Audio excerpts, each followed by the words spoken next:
네, 할렐루야, 아멘.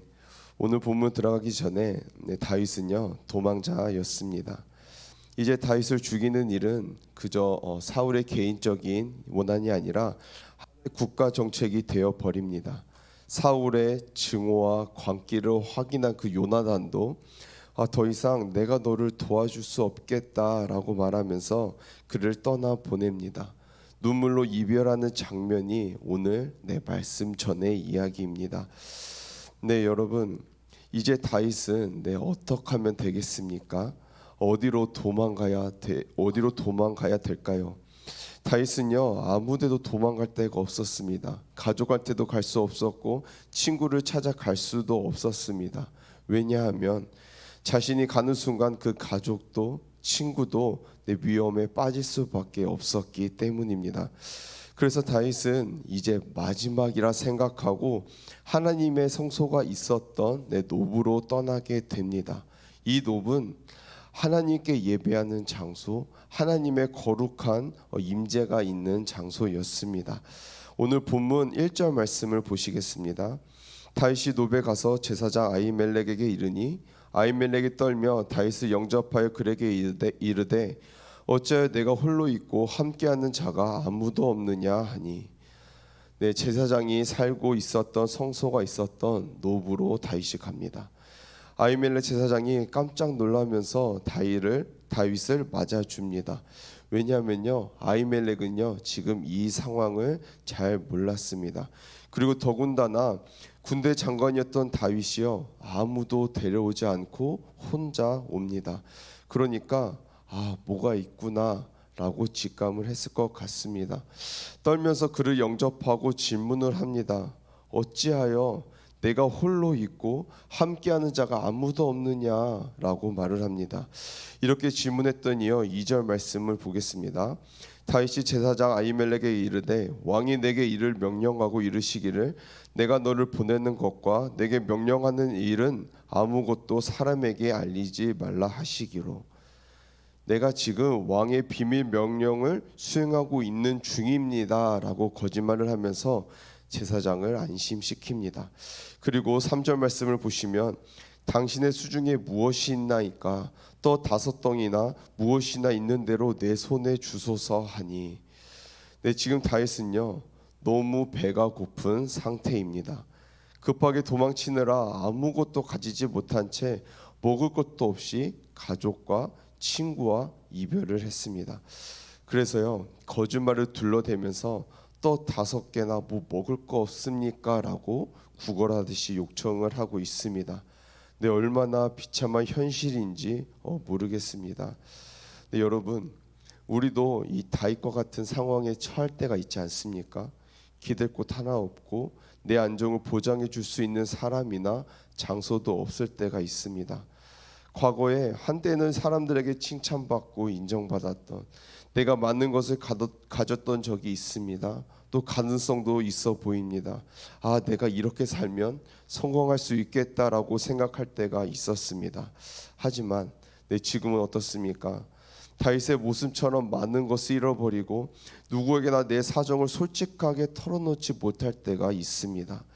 아히멜렉이 물었을 때 거짓말로 얼버무렸던 것처럼 어떻게 지내자는 그 질문에 그럭저럭 잘 지내라고 얼버무리면서 태연스럽게 말하지만 사실은 사실 아니지 않습니까?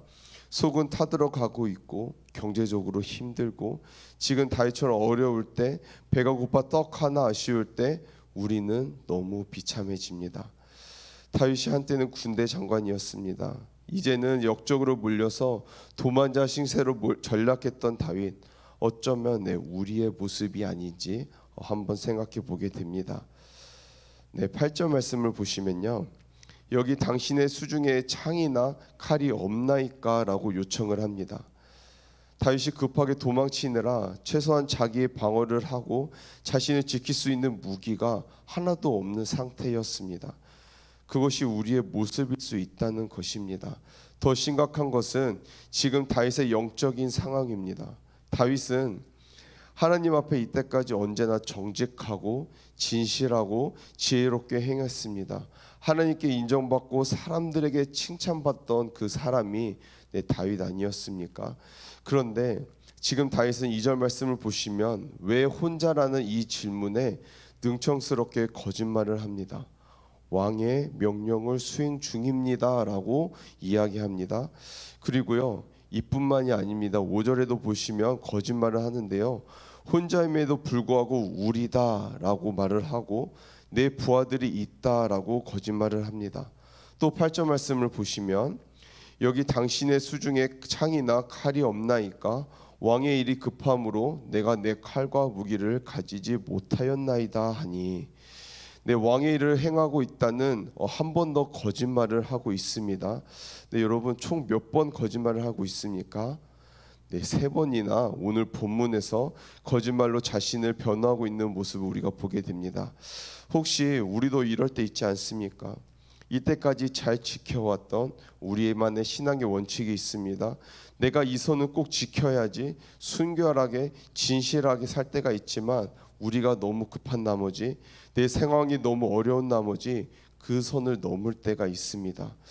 내가 지금까지 잘 지켜왔던 나의 신앙의 원칙을 포기할 때가 있습니다. 현실이 어렵고 힘들어서, 또 너무 지치고 힘들어서, 때로는 찬양을 부를 힘도 없고 때로는 기도할 수조차 없을 때가 우리에게도 있다라는 것입니다. 여러분, 성경책, 이 성경책이 어떤 책입니까? 그냥 일반 책일까요? 성경책은 그냥 책이 아닙니다.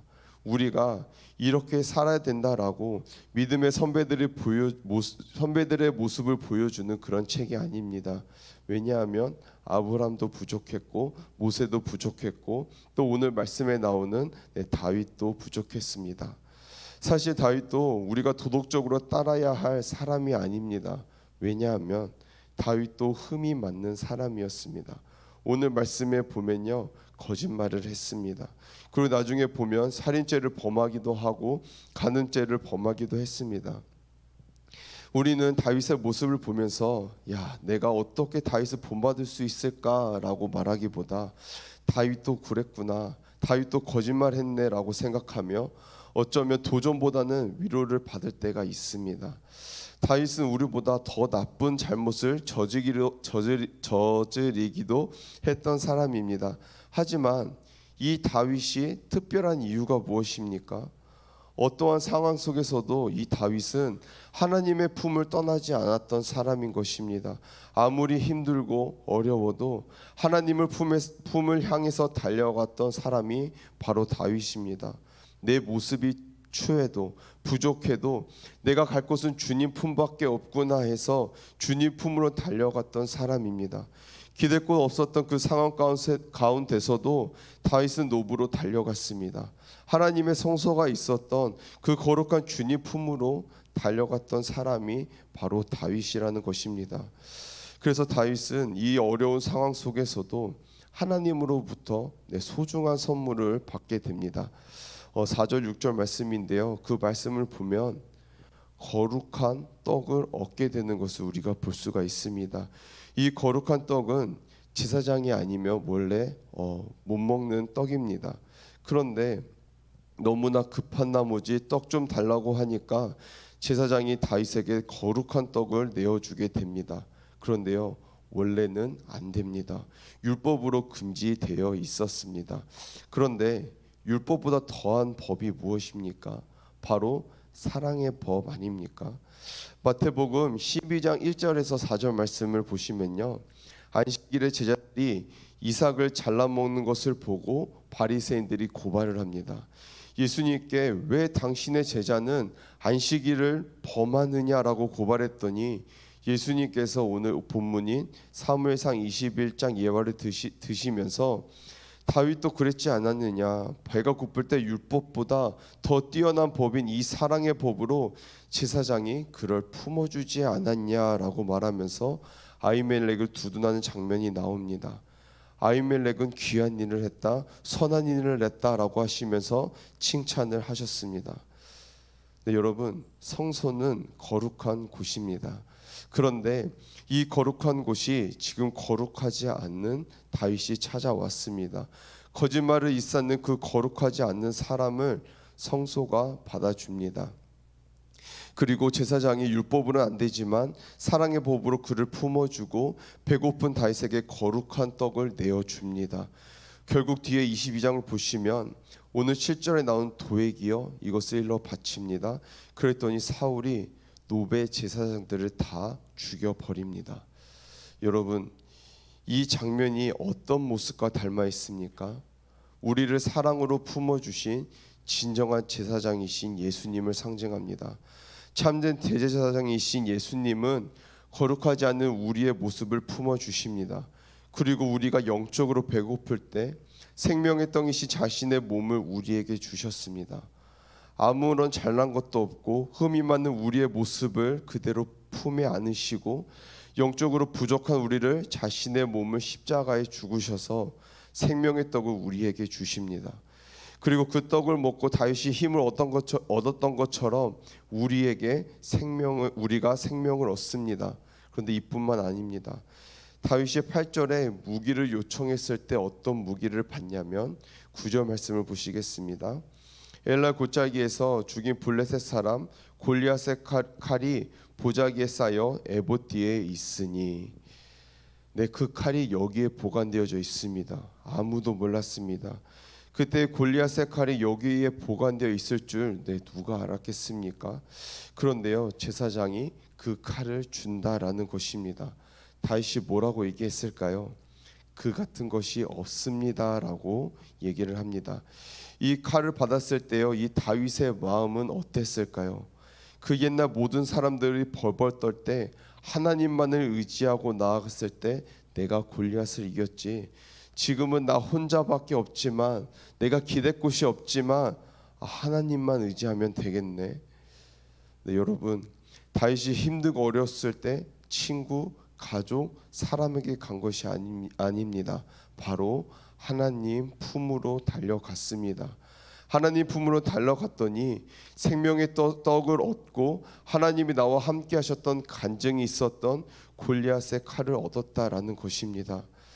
사랑하는 성도 여러분, 우리의 모습이 추하고 언약하고 살아갈 수 있는 힘이 없을 때 우리가 달려갈 곳이 바로 어디입니까? 바로 주님 품입니다.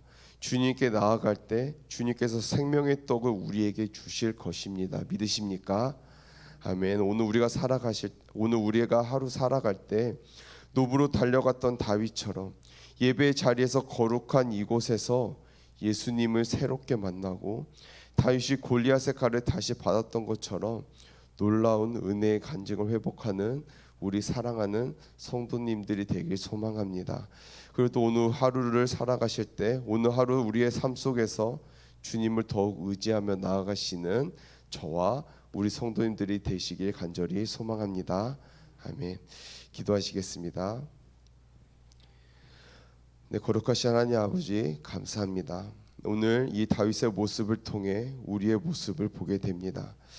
오늘 다윗처럼 우리의 삶 가운데 어떤 힘든 일이 있다 할지라도 다른 것을 의지하는 것이 아닌 오직 주님만 붙들며 나아가는 우리 성도님들이 되게 도와주시옵소서.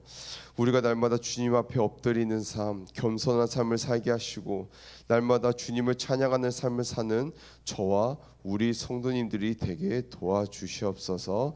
예수님의 이름으로 기도드립니다. 아멘.